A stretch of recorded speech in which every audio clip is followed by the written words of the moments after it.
Good afternoon. Is everybody having a good conference so far? So this morning was very special, and this afternoon is going to be very special because we have our own Peter Sawtell from Wash Park UCC here, and he's going to teach us so many things too. So without further ado, go for it.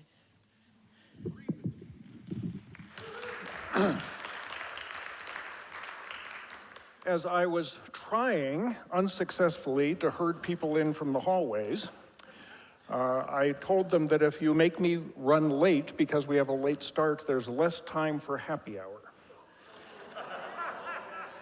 So we do have sort of a soft ending on this afternoon. But welcome to the most dreaded time slot of a conference.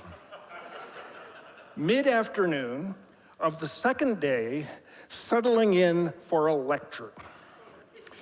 If you need to, feel free to get up and move around. There is coffee down the hall, but do come back. And I will try and keep things moving along and engaged. As I said yesterday, for 20 years, my vocational work in ministry was as the executive director of Eco-Justice Ministries. Our mission statement talked about helping churches to develop programs that are faithful, relevant, and effective in addressing ecological sustainability and social justice. And as I also said yesterday, through those years, I kept coming back to a guiding question. What does it mean to be the church in a time of great ecological and social justice crises? Now, being the church does get into the realm of what we do in our advocacy, in our stewardship of finances and property, but it also summons us to think about who we are, the identities that we claim, and the beliefs and the values that we hold most dear. Through my work, I often referred to Larry Rasmussen, one of the world's great ecological ethicists, and a member of the United Church of Santa Fe, now in his retirement. Clergy, think what it would be like having Larry Rasmussen as the moderator of your congregation. Whew. Larry said, "Until matters of eco-justice are seen to rest somewhere near the heart of the Christian faith, the environment will be relegated to the long list of important issues clamoring for people's attention." I insist that it is not adequate if climate justice is just one issue on the list. So my goal for today is to bring eco-justice, and specifically climate justice, into the very heart of the church. That's a fairly large and complicated task. So let's get on with it. 20 years ago, when Eco-Justice Ministries was fairly new, I had a phone interview with a reporter who seemed to be astonished and confused by this notion of a church-related environmental organization. I don't remember much about that conversation, but one of his questions sticks with me. What Bible passage do you turn to that provides a justification for your project? And I think justification was the word he used. When I answered the reporter, I had to give it some thought because I wanted to pick a text that would be familiar to almost all of his readers and which wouldn't take too much interpretation. That cut out my long exposition on Zechariah 8 as the embodiment of a biblical principle of shalom. And I couldn't go into my long discourse on Psalm 104 as the most ecological psalm. I also wanted something that would be a little bit surprising. And that's one of the many reasons that I didn't turn to the old standbys of Genesis 1 and Genesis 2. So I talked about the well-known question that was posed to Jesus, according to the Gospel of Mark. What is the greatest commandment? And Jesus answered in the short form, love God and love your neighbor. That passage, I said, guides my eco-justice work when we hear neighbor expansively, which is how Jesus always used it. When we stretch out that word in our contemporary eco-justice perspective, neighbor includes all people around the world, future generations, and all the rest of creation. All of those critters, all living things, and maybe even rocks and natural systems. The question, who is my neighbor, has always been a difficult and controversial one. Indeed, that was the follow-up question to Jesus, and who is my neighbor? Which brought the story of the Good Samaritan, which does not answer the question. It says, what does it mean to act as neighbor? And refuses to draw boundary lines. But that's a distraction from how I'm going to use it today, so forget that. It's hard for us to deal with the question of neighbor because most of us want to draw the boundary lines pretty close to home. The neighbor is my family, my city, my region, my nation, and most people are really hard-pressed to stretch it even that far. As you can probably guess, that is not where I'm drawing the boundary lines. When Jesus says that the greatest commandment is to love God and the second is to love your neighbor, well, I guess we'd better be ready to stretch our thinking. So this afternoon, we will be looking at how each of those expansions to the global human family, to future generations, and to all of creation brings us into relationship with neighbors where we must strive for justice. And we will look at the ethical stretches, what those ethical stretches mean about being the church in these challenging times. So, let's go meet our neighbors. As we head into the first stretch, take a deep breath. Actually stretch, because it's mid-afternoon on the second day. Okay. I used to walk people through a variety of examples to demonstrate that we live in a truly global human community. After 3 years of pandemic disruptions, I don't think I need to do that anymore. What do you think? Have we all learned that lesson pretty well?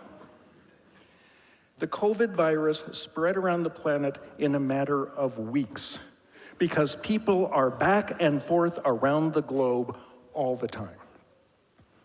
Supply chain entered our vocabulary as we realized how much of the stuff that we use comes from all over the place.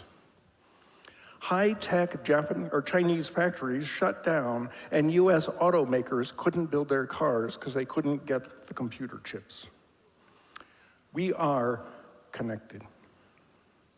And questions of justice and equity cropped up in a powerful way during the pandemic as vaccines became available a year or so in. Despite pledges that the shots would be distributed worldwide, effectively, the rich countries got that protection and the poor countries got COVID. We're a global community with a lot of inequality. So let's just take it as a given that we are an interconnected global community and that there are huge issues of global justice. And the theme of our conference this week makes it clear. We are addressing justice issues that arise from global climate change because greenhouse gas emissions do not stay put. They spread around the planet, causing impacts far away from where they started. And right there, right off the bat, is the great justice issue. We see in countless situations that the worst effects are coming first and hardest to those who did the least to cause them. And in my mind, the poster child of that are the low-lying island nations of the South Pacific with virtually no carbon emissions, and entire nations are going underwater. Tuvalu, I think it is, has bought up land in New Zealand because they are going to have to move their country soon. We could delve into academic ethics and get really wonky, but the basic point is pretty clear. It is not fair, it is not just, when those who create the most emissions dump the nasty effects on the poor and the powerless. I start with a bias that those people who are getting hurt are people. People who deserve basic rights and decent conditions. I have a bias that they are our neighbors, and that we have a responsibility to be neighborly. Not everyone agrees. To lift up one prominent example, at the United Nations climate conferences that have been going on now for 3 decades, the smaller and the poorer nations frequently have been ignored or sidelined, effectively telling them that they really don't count. The big, wealthy, and powerful nations, including, perhaps especially, the US, has delayed the timelines for cutting emissions.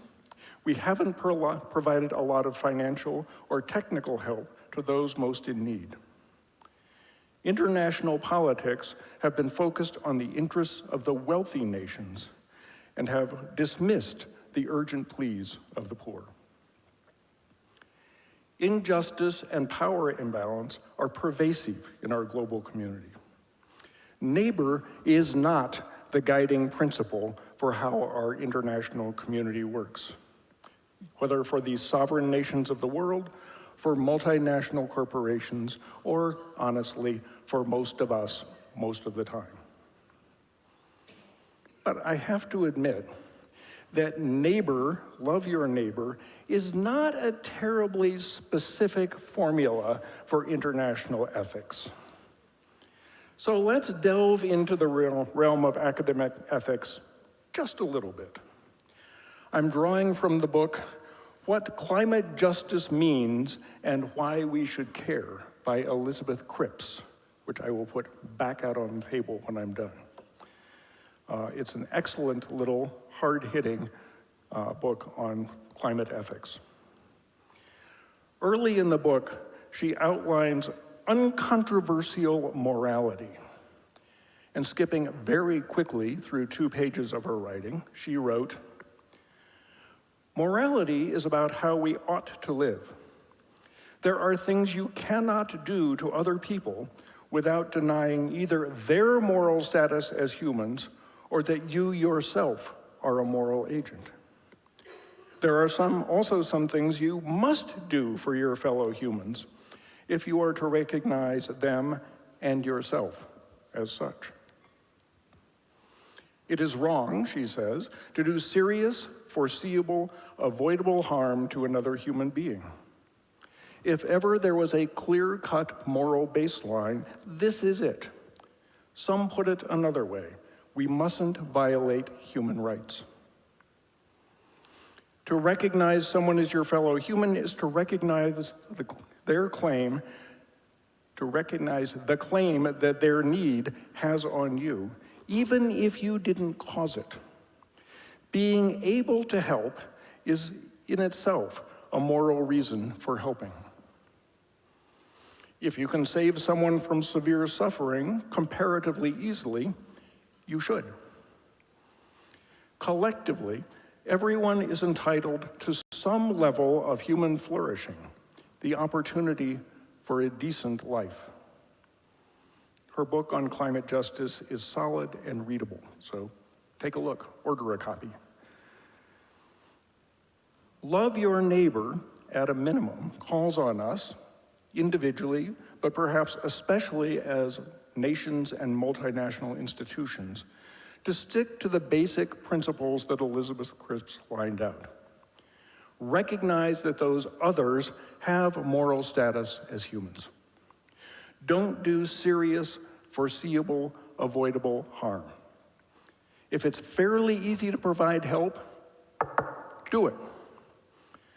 And recognize that all humans have a right to a decent life.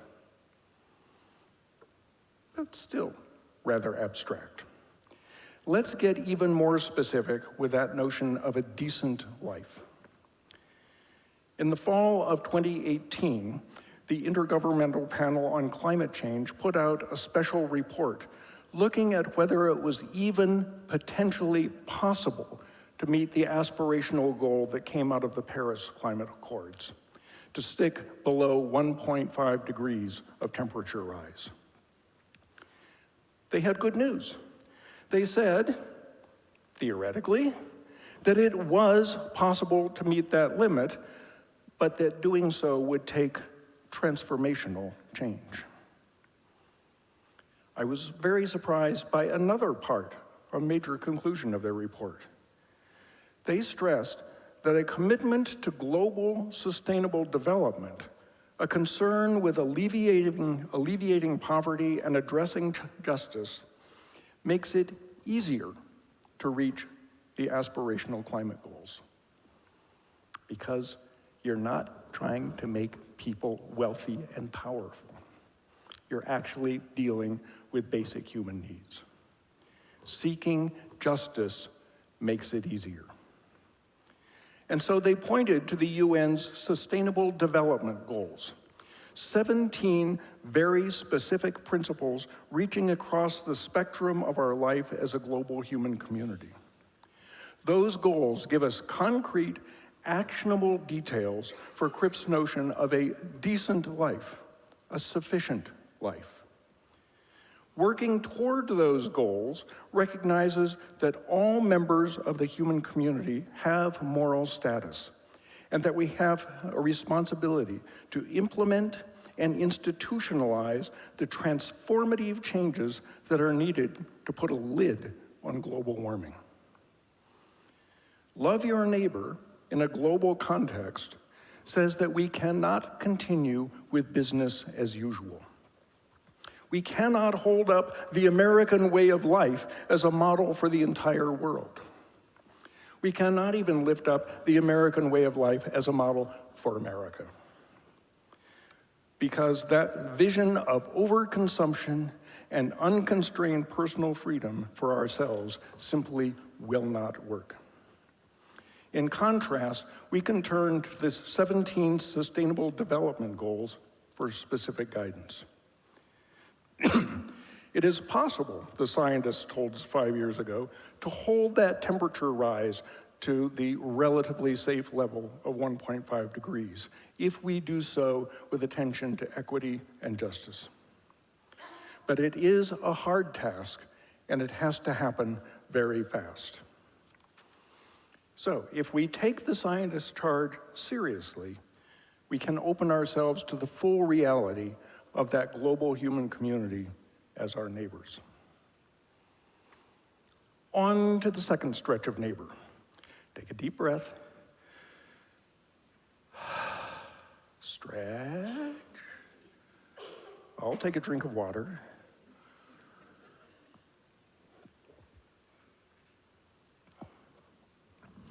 What does it mean to see future generations from a neighborly perspective? That's a remarkably new question for theology and ethics.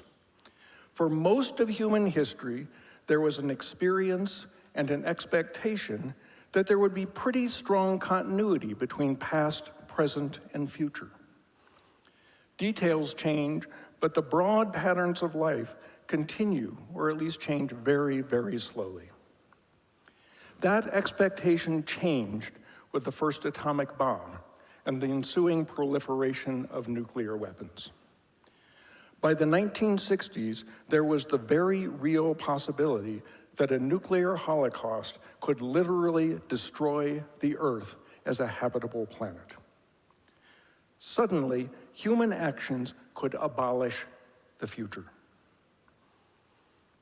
Thankfully, and remarkably, we have avoided nuclear war for almost 80 years.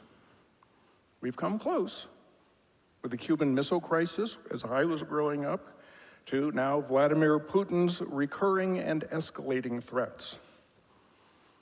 So far, the nuclear powers have been responsible, but mistakes can still ratchet things up dangerously quickly. Rapidly accelerating climate change also can abolish the future, at least a future that resembles our present.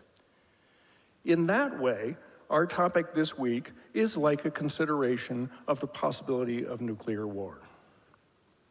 But there is a profound difference between those two crises. God forbid, nuclear war will happen because of a mistake in strategy or a fluke. But climate devastation is happening right now, and it is happening because of our ordinary way of life. We know what we're doing, and we keep doing it. Business as usual is destroying creation.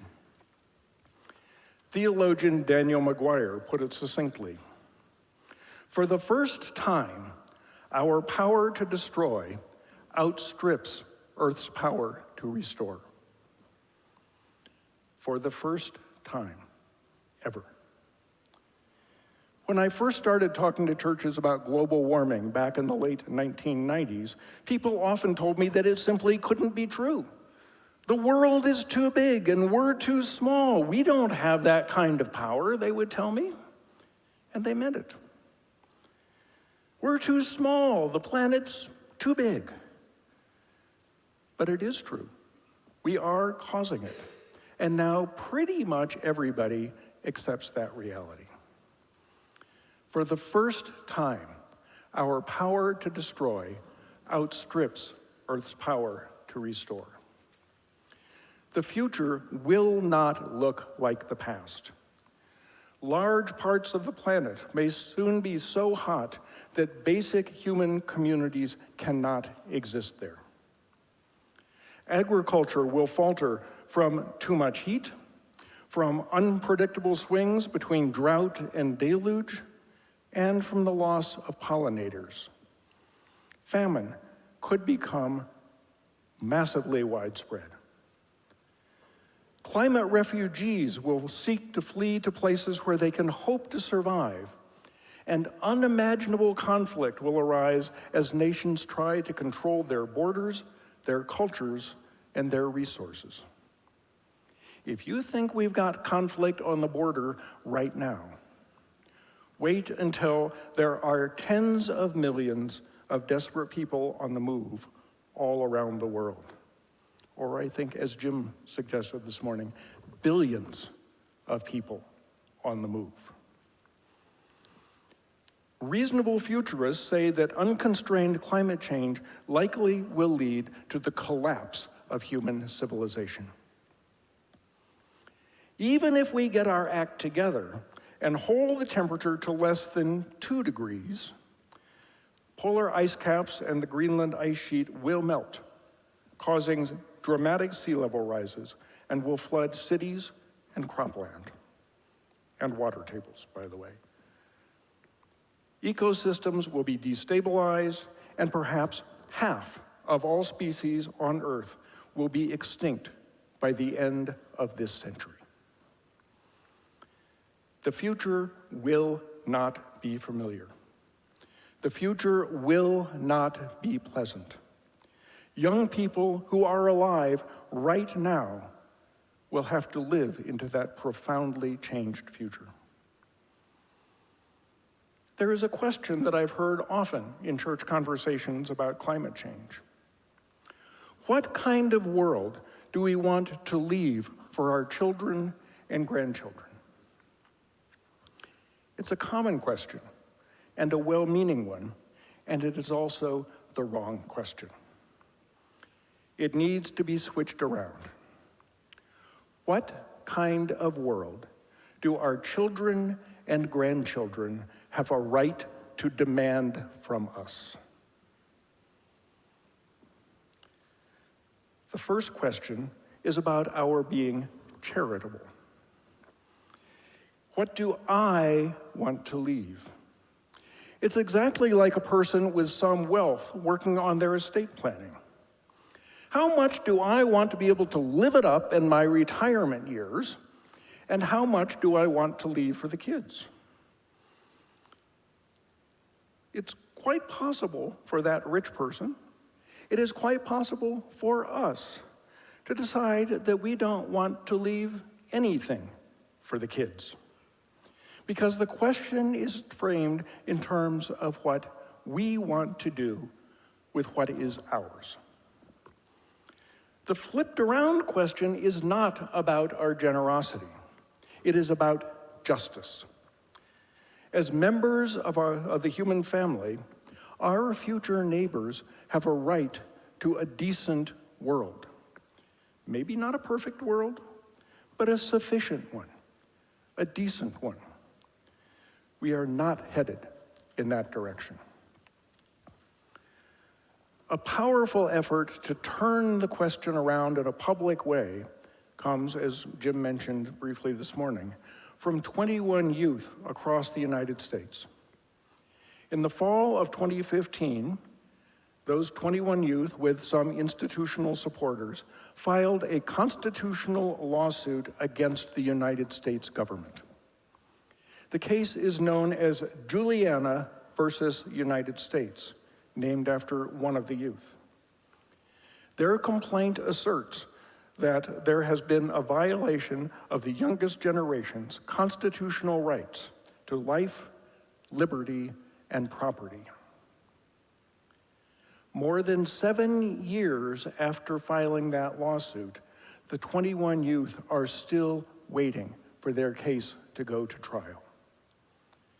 The United States government, through the Obama administration, the Trump administration, and now the Biden administration, has tried every imaginable legal trick to try and block this case from going to trial because they are scared. But the process at the federal level is still inching along at a federal court in Oregon. There are also parallel lawsuits in 7 United States and a few foreign countries. The case in Montana is scheduled for a 2-week trial this June. It will be a fascinating trial to watch. In Juliana, these bold and persistent youth are living out the turned around moral question. They are demanding that they do have a right to a livable future. Their lawyers are arguing the case based on the constitutional principle of the public trust doctrine. Legal scholar Mary Catherine Wood writes, "With roots extending back to early Roman law, the doctrine rests on a civic and judicial understanding that some natural resources remain so vital to public welfare and human survival that they should not fall exclusively to private property ownership and control. Natural resources such as waters, wildlife, and presumably air remain commons property belonging to the people as a whole. Such assets take the form of a perpetual trust for future generations." The youth have gone to federal court with the assertion that they do have a right to a constitutional right to a livable future. The US government essentially has said over and over in a string of court hearings that the youth do not have that right. Think about that. It is the policy of the United States government that the current generation of young Americans does not have a right to a decent future. If the youth don't have a right to a decent future, then it falls back on our collective sense of what kind of world do we want to leave them. And the answer, apparently, is that we'd rather really live it up right now and leave nothing to the kids. There's a book out on the display table that is not pleasant reading. It's titled, "They Knew," the US federal government's 50-year role in causing the climate crisis. The book documents how every US administration, from Lyndon Johnson and Richard Nixon, has known in detail about the threats posed by the rising levels of CO2 in the atmosphere. And every one of those administrations has actively promoted the expansion of fossil fuels. The complaint at the center of the Juliana lawsuit is not that the United States government has moved too slowly in addressing climate change. I think that would be pretty fuzzy legal ground. No, the youth claim that the US government has actively and affirmatively made things worse.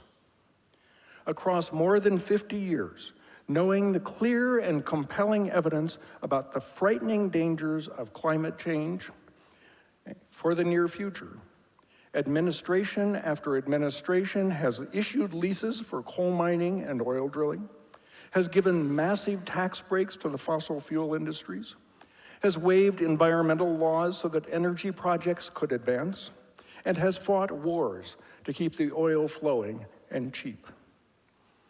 Not to mention using enormous amounts of tax dollars to build highways and airports that demand ever more use of fossil fuels. If we see future generations as our neighbors, then perhaps an important role for the church is to frequently and powerfully insist on turning that question around and insist that future generations do have a right to a decent world. We need to reframe the moral conversation of our time. And so we come to the third ethical stretch out for love your neighbor, to include all species, all creation. And what do? You take a deep breath and stretch, because we're doing it ethically, we'll do it physically. And I'll take another drink of water.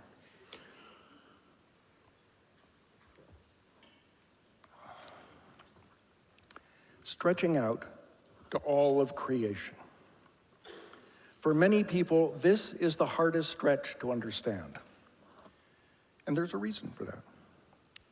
Quite a few years ago, the Sierra Club did a major study of their members, trying to find out how Sierra Club people love nature.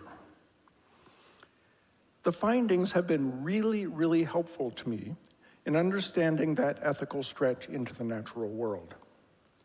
The people who did the study found two dramatically different positions among the Sierra Club members, which they called loving nature as surface and loving nature as system.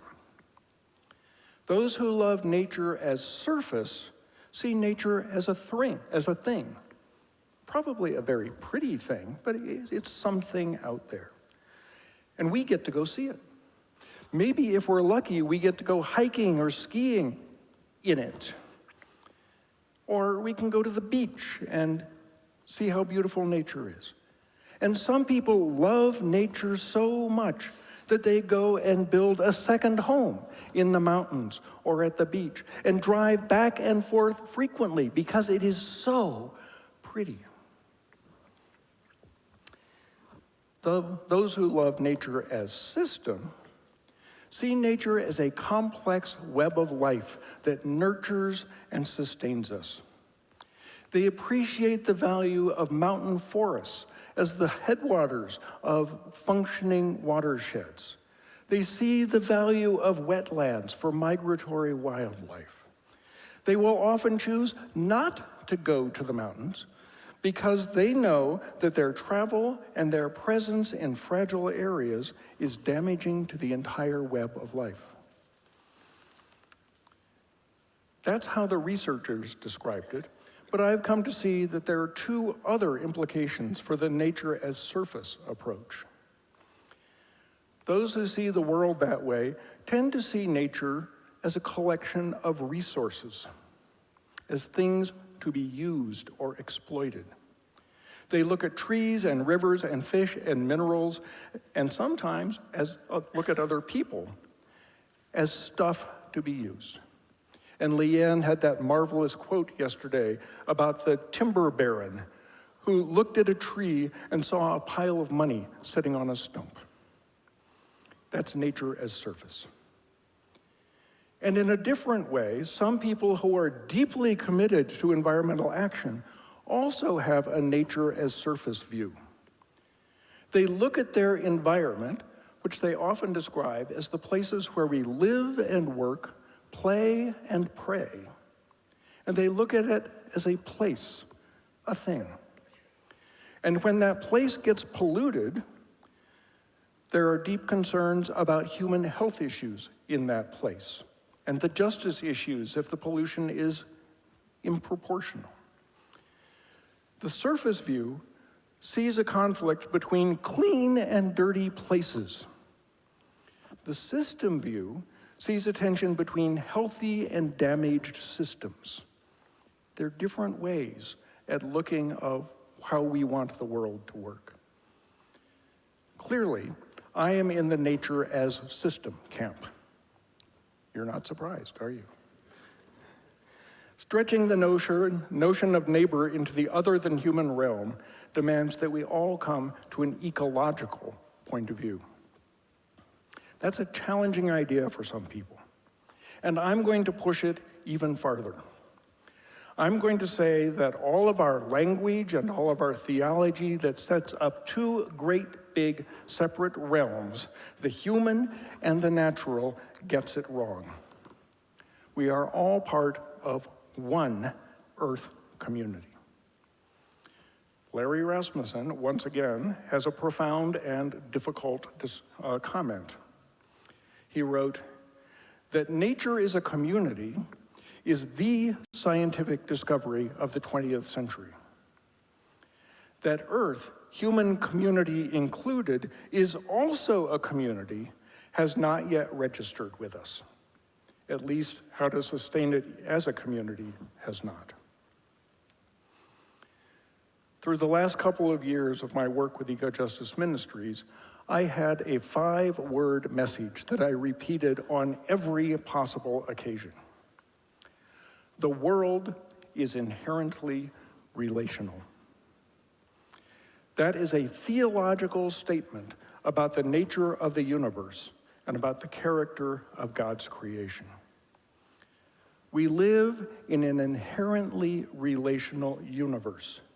At every level, we find relationships. This is nature as system writ as big as it possibly can be. Atoms form molecules because of the relationship between subatomic particles. At the other extreme, galaxies are held in swirling spirals or great globular clusters by the relational tug of gravity. Without those forces to hold things together, life would be impossible, and our universe could not exist. The sciences of chemistry detail the molecular relationships, and physics seeks to explain the other forces.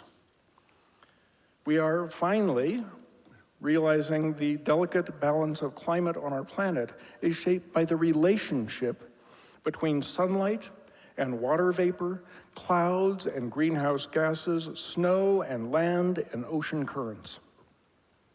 It is an incredibly complex interplay of factors, all in relationship with each other.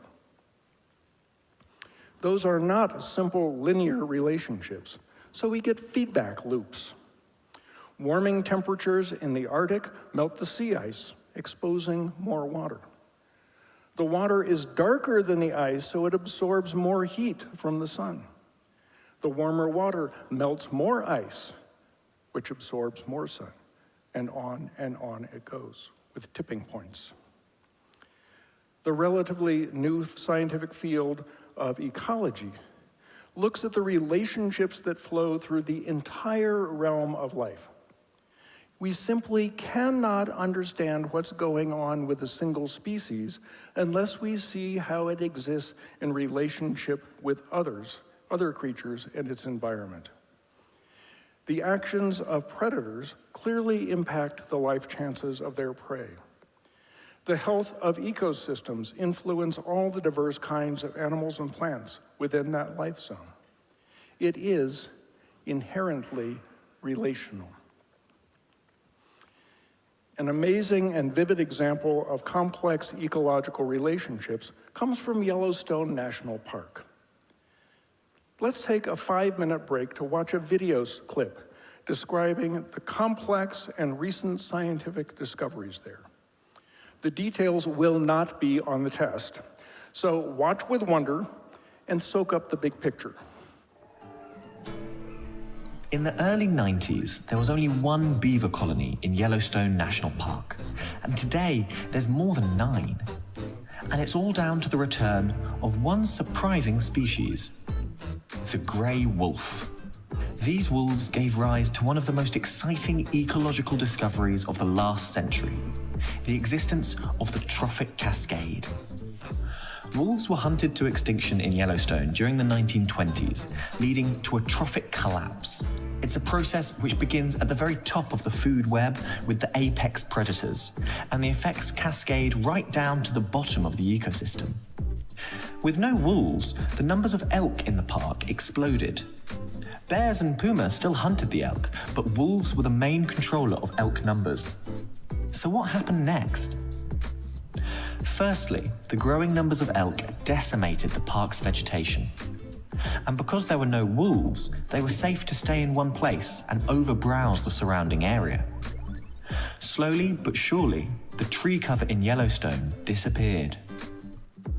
This loss of vegetation was felt hardest in winter, when the elk gathered around waterways, stripping back riverside willows, aspens, and cottonwoods. Bad news for the beavers, which depend on willow stands to survive the winter. And within a few years, beavers had all but vanished from Yellowstone. And with no wolves, now the main cause of elk death was hard winters and deep snow. This wreaked havoc on the scavengers, like foxes and bears, because they lost out on a reliable food source in spring and summer and autumn. But strangely, coyotes flourished. Wolves will usually kill and displace their smaller cousins, keeping them low on the food chain. Without them, the coyotes rose up, and their favorite food is rodents. So these small mammals saw a massive collapse in populations as the coyotes pushed them to the brink. But in the mid-90s, after a lengthy legal battle, 41 wild wolves were released into Yellowstone. By 2019, there were at least 94 wolves in 8 packs, with at least 7 breeding pairs. And their presence changed everything. The wolves killed elk, causing a drop in their numbers. But more importantly, the wolves forced the elk to change their feeding habits. No longer could they stay in one place. They now had to keep constantly on the move to evade wolf ambush. This change is called a landscape of fear, and it meant that little by little, the vegetation could recover. The result? Overgrazed areas began to regenerate. And in just 6 years, trees quintupled in size, creating new habitats for all kinds of forest animals. Bird numbers in particular saw a massive increase as the forests spread across the hillsides. But what about the beavers? Well, with the elk on the move in winter and avoiding the narrow river valleys where they might be trapped by wolves, the streamside willow stands recovered, allowing the beavers to recolonize the lowland rivers. And as the beavers spread, they built new dams and ponds, and their ecosystem engineering sent positive effects cascading across the environment. Their dams stored water, replenishing the water table, and these dams provided habitat for otters, muskrats, waterbirds, and migratory fish species like trout and salmon. And the rivers themselves changed. The regenerating forests reinforced their banks and prevented erosion, causing them to slow down and meander. Back on land, the wolves also killed some of the coyotes. Good news for the hawks, birds of prey, and mustelids like the wolverine, because some of the pressure was taken off their rodent prey, allowing their populations to increase. Now, you might think that adding another predator to the scene might increase competition. But it turns out that the presence of wolves actually benefits other hunters. Wolves kill elk all year round, and this is good news for hunters like ravens and eagles, and especially bears. Emerging from hibernation in spring, the bears can gorge on wolf-killed carrion, and the regrowing forests provide them with all the berries and nuts they need to pack on the pounds for the next deep sleep. So the case of Yellowstone and its wolves is the classic example of a trophic cascade, how the wealth and diversity of an entire ecosystem is dependent on just a few keystone apex predators. Remove them, and you remove the regulators of the natural system, and an ecological collapse will follow. But bring back the wolves, and balance is restored. I thought it was worth taking 5 minutes to learn about trophic cascade, because at this point in the afternoon, you deserve a different voice and some pretty pictures. But more importantly, those 5 minutes confirm the truth of everything that I've been saying today. The world is inherently relational and complex. The great misunderstanding of our modern material industrial society is to look at the world as a surface, to think we're basically surrounded by things that don't relate. People, animals, air, and water have been treated as economic resources to be used and abused. We've thought that we could use and abuse nature and that there wouldn't be any ripple effects. So go build dams on the Columbia and Snake Rivers without realizing what that will do to salmon and eventually to the forests. Pump enormous amounts of carbon dioxide into the atmosphere without comprehending the effects of global warming and climate change. Make almost everything out of plastic without any way to make that stuff go away. Seeing all creation as neighbor is the simple recognition that we are a part of the web of life. As we stretch our notion of neighbor to encompass all of creation, I will suggest that in our churches, we've got to throw out a lot of bad and dangerous theology about humanity's place and purpose in creation. For a long time, at least in the popular mind, the guiding principle came from Genesis 1:28, where humans are given dominion over the earth. It's a role that we've been all too happy to accept, and it has been used to go beyond dominion to justify the domination and devastation of Earth. I do need to make one other comment about that text from Genesis 1. That's where we find the commandment that humans should be fruitful and multiply and fill the earth and subdue it. That is, I believe, the only biblical commandment where we can say, check, we've done it. Now what? A little bit better than dominion is the call to be good stewards of earth. But that still puts us outside and above the rest of creation. It still sees creation as a thing to be managed, with us, conveniently, still being the ones in charge. So let me give you a different term. I've taken to speaking of the need for humans to be responsible members of Earth community. We're part of it, not outside of it, and we don't control it or manage it. We do our best to be responsible within that entire realm of ecological relationships. I've spent a long time describing the 3 stretches of neighbor, but when we get to the point of thinking ecologically about Earth community, then we're really just talking about one thing. It's just one stretch with essentially the same moral principles all the way through it. That's a lot to remember, and we can get bogged down in the details. So let's watch one other video clip that pulls it together. It's called The Wombat. It's very short, so pay attention. Yo, listen up. This is your home. It's the only one you got. This place is pretty, but you can't live there. You can't even get there. So I repeat, this is your home. It's the only one you got.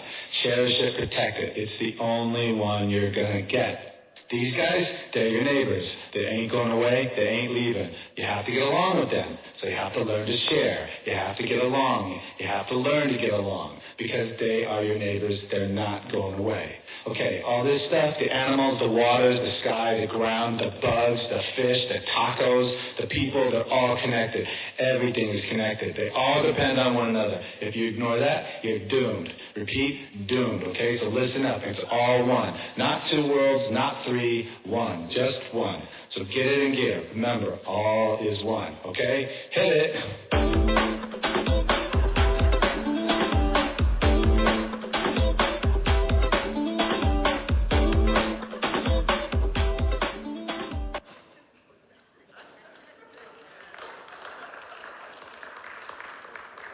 If you don't remember anything else I've said today, my feelings will be very hurt, but do remember the wombat.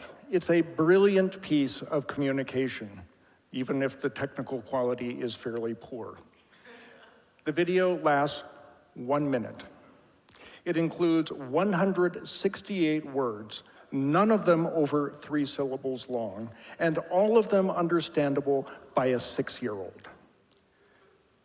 Do you want to see it again? One more time. Yo, listen up. This is your home. It's the only one you got. This place is pretty, but you can't live there. You can't even get there. So I repeat, this is your home. It's the only one you got. Cherish it, protect it. It's the only one you're gonna get. These guys, they're your neighbors. They ain't going away. They ain't leaving. You have to get along with them. So you have to learn to share. You have to get along. You have to learn to get along. Because they are your neighbors. They're not going away. Okay, all this stuff, the animals, the waters, the sky, the ground, the bugs, the fish, the tacos, the people, they're all connected. Everything is connected. They all depend on one another. If you ignore that, you're doomed. Repeat, doomed, okay? So listen up. It's all one. Not two worlds, not three, one. Just one. So get it in gear. Remember, all is one, okay? Hit it.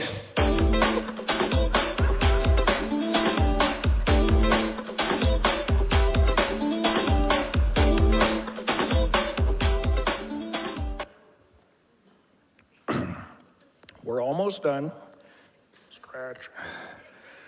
And now I'm going to shift gears and get into very explicit Christian theology. To the Unitarians and the left-wing UCCers, hang in there, this won't last long.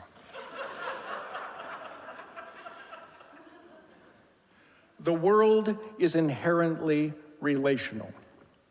But what else could we possibly expect from our God who seems to cherish relationship? God is love, is the concise word in 1 John. The primary quality of God is to be in relationship. And we could also go talk about the Trinity as doing that within God. So it's not at all surprising that God would create a universe that depends on things being in right relationship. All things are connected, not incidentally or accidentally. That is the way the universe works. No one, no thing exists alone or in isolation. We are all tied to God, to each other, and to the whole created order. But within that whole vast interconnected wonder of God's creation, our human species does seem to have a unique gift. Our kind appears to be the only part of God's creation with a propensity or even a desire to distort and break down the web of relationships that surround us. In theological language, that is called sin and evil, and we humans excel at it. We've shattered and mangled our relationships with God, and we've done the same with our friends and with all of those circles of neighbor. Sin in our personal and in our human society is an essential theme for Christians to talk about. The presence of sin and injustice in all of our stressed and broken relationships goes to the very heart of our Christian gospel. Classical theology tells us that the saving work of God in Christ is necessary precisely because sin and evil are pervasive in the world. As I have grown into an ecological understanding of my Christian faith, my sense of sin has stretched to include the fracture that has developed between humans and the rest of creation. Over and over again, our modern society has ignored the web of relationships that support and sustain the natural world. We have thought and acted as if we are separate from nature, and we have imagined that we can chew up the natural world without causing impacts that spread far into the web of life. If sin is the presence of broken and distorted relationships, then humans have sinned deeply against God and creation. In the words of one theological document, we have become uncreators. We have not recognized or honored or respected the world of relationships in which we live. We have sinned by treating God's creation as things instead of as neighbors. That blindness and that folly is at the root of our environmental crisis. The same sort of sin that troubles our human relationships is at work in our abuse of creation. That is bad news. But there is also good news, and it is theological good news. Caring for creation is not a sidebar to the Christian faith. Paul wrote to the folk in Corinth, a church, by the way, that knew more than its fair share of conflict and discord and squabbling. Paul told them that in Christ, God was reconciling the world to God's self, not counting their trespasses against them. Reconciling. What a powerful word. In Christ, God repairs and restores broken relationships. God reaches out to reconcile us with God's self, providing forgiveness the trespasses and offering a fresh start. That forgiveness, that grace, that reconciliation is the distinctive message of the Christian faith. In Christ, God was reconciling the world to God's self. Did you catch the perhaps surprising word in there? God was reconciling the world, not the people, not the Christians, not me. God was reconciling the world. In Greek, it is cosmos, the creation. All of those broken relationships are part of God's reconciliation. Yes, the gospel is about our personal relationship with God. And it is about our social sin and evil among our human sisters and brothers. And the gospel also is about the healing of our ecological sin with all of our neighbors through the whole web of life and our relationship into the future generations. In Christ, God was reconciling the world, restoring all the broken and divided relationships. But you know, there's still one other zinger in that little paragraph from Paul. God was in Christ reconciling the world. And, Paul says, God has given us the ministry of reconciliation. God, he says, is entrusting the message of reconciliation to us. So we are ambassadors for Christ, since God is making this appeal through us.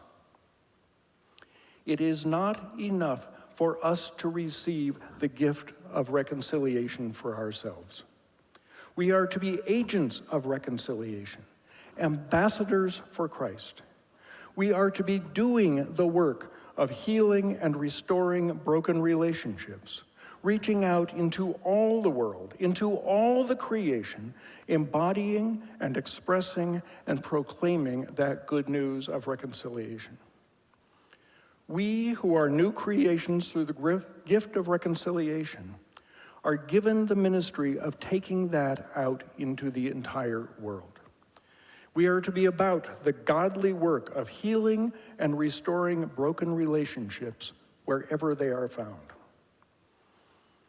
Based on Paul's instructions to the church in Corinth, and in light of all that you've heard from me about our inherently relational world, here is a short statement of the gospel of Jesus Christ.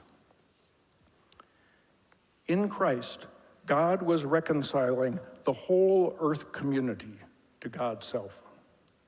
And now God is entrusting that ministry of reconciliation to us. We are ambassadors for Christ, and as such, we must seek and we must embody climate justice. That is what it means to be the church in this time of great crisis.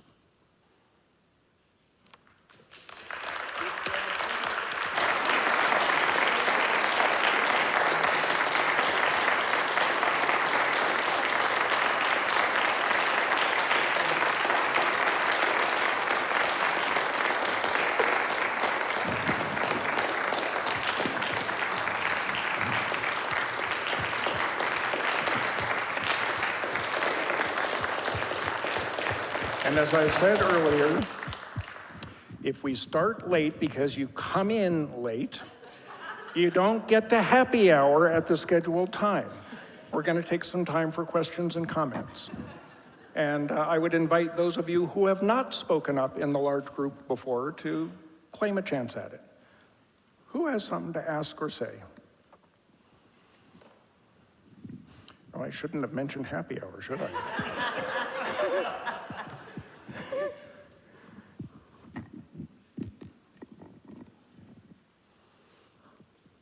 All right, there's beer and wine and snacks, and Noni? Yeah, so we are going to happy hour. We'll have a few minutes to get it ready.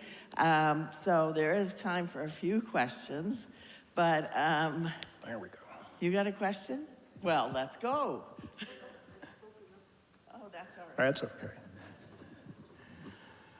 I'm part of a church that has prior commitments that they're very devoted to, and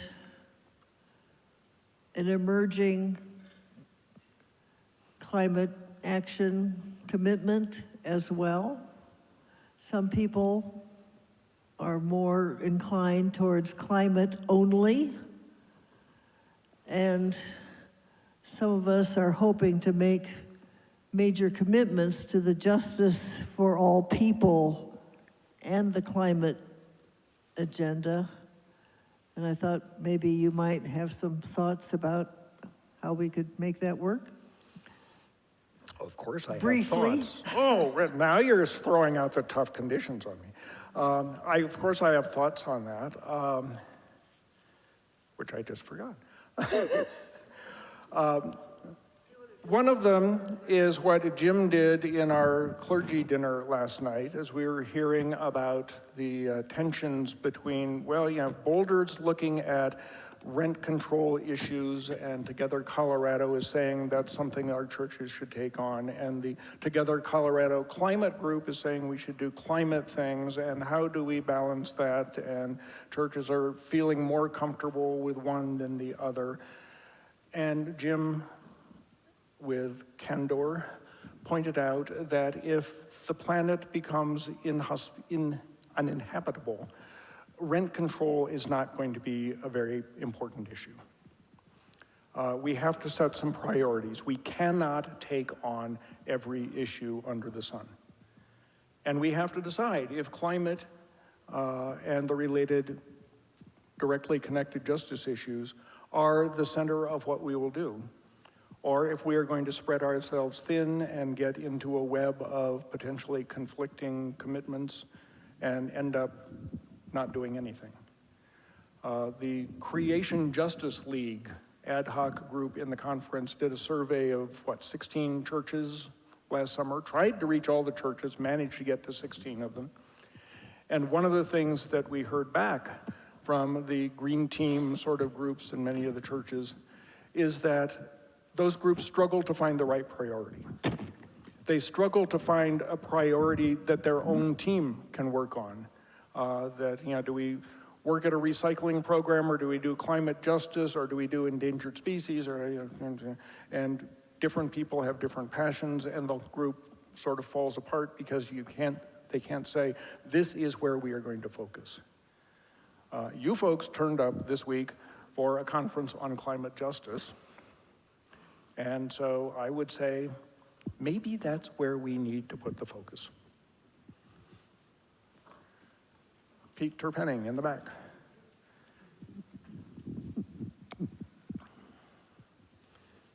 Thank you. Peter, I recognize you have a lot of experience in this area, and I've been really challenged lately by what I've heard today, but I went to see George Lakey give a talk at a Quaker meeting in Boulder. He was there. Peter probably knows, but he's a Quaker activist, civil rights, anti-war, and now climate justice. And he's written this book, How We Win, which is great. But he made the point with our group, which is, I'm interested in your opinion, that protest is very nice, makes you feel good.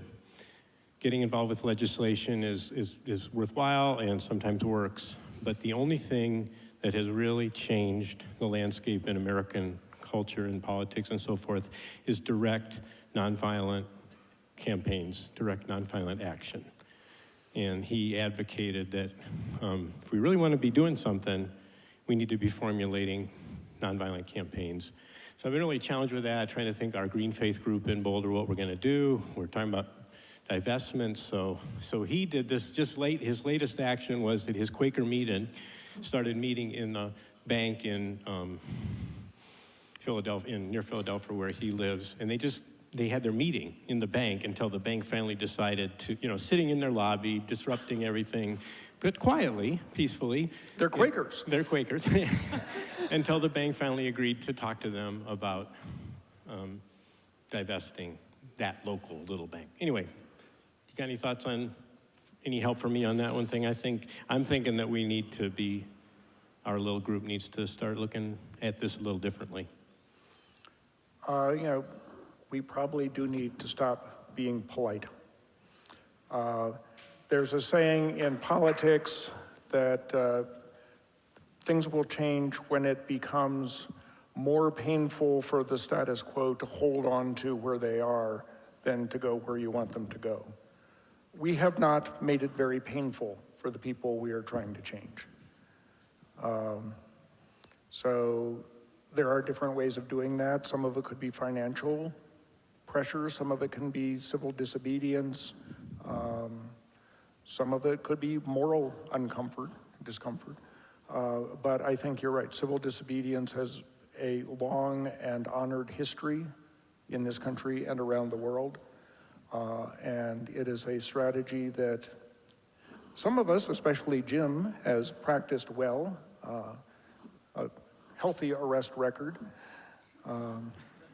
I took part in one act of civil disobedience when there was a Bureau of Land Management leasing auction for fossil fuel leases in Lakewood. And some of us tried to get in and disrupt the auction.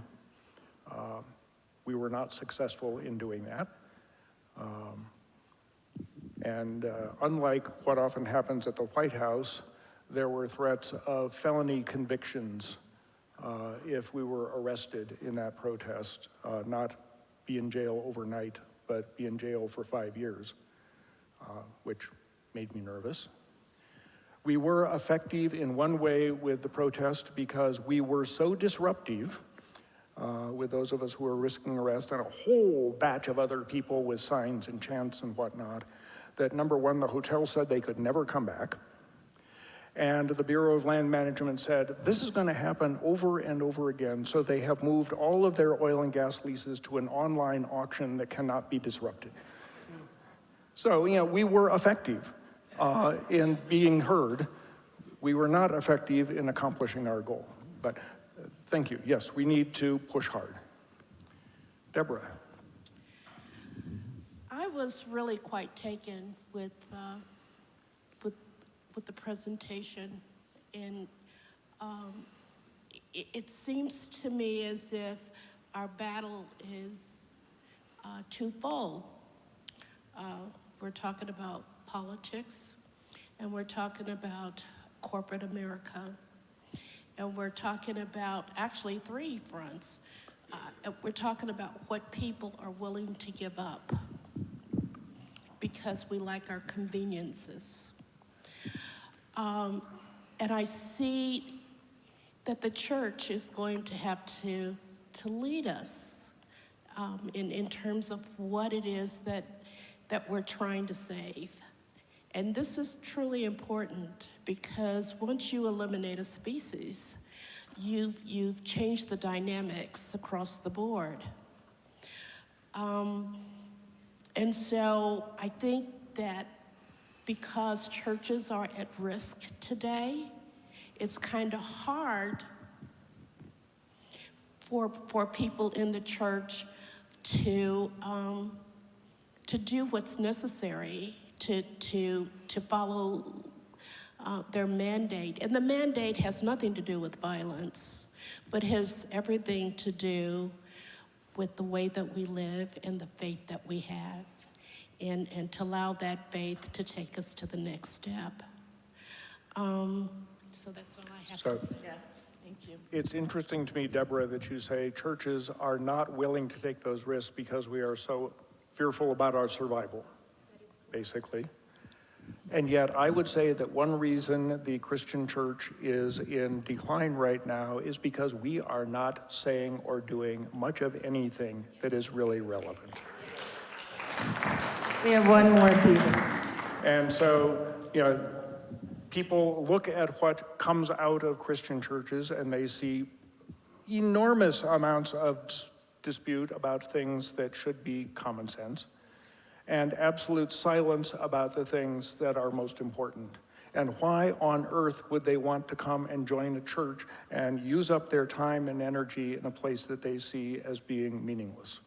So unless we get out there and start doing this work, there's no reason for the church to exist. If we get out there, we may still be small, but we'll have a good reputation. I loved your comments about distinction between loving nature as service and loving nature as systems. And what immediately came to mind was the indigenous beliefs and the term, all my relations. I escaped the word, but that says it all my relations. And their relations was always meant non-human as well as human. Mm-hmm. So I didn't know if you had any comments about, we have so much to learn from indigenous people, and we need to listen very deeply and with great respect. And the term cultural appropriation makes some of us nervous because if we don't do it carefully and with respect, we're going to get it wrong. But yes, there is wisdom from indigenous communities. There is wisdom from other faith traditions. There is wisdom from science. If we think that the church has all the answers because I read the Bible when I was 18, then I know it all, and we're going to miss out on that. We need to look for revelation and insight wherever we can find it, and join in communities that help us to discern where that wisdom is. Time's up, Noni? Yeah, I think time's up, so thank you very much, Peter. And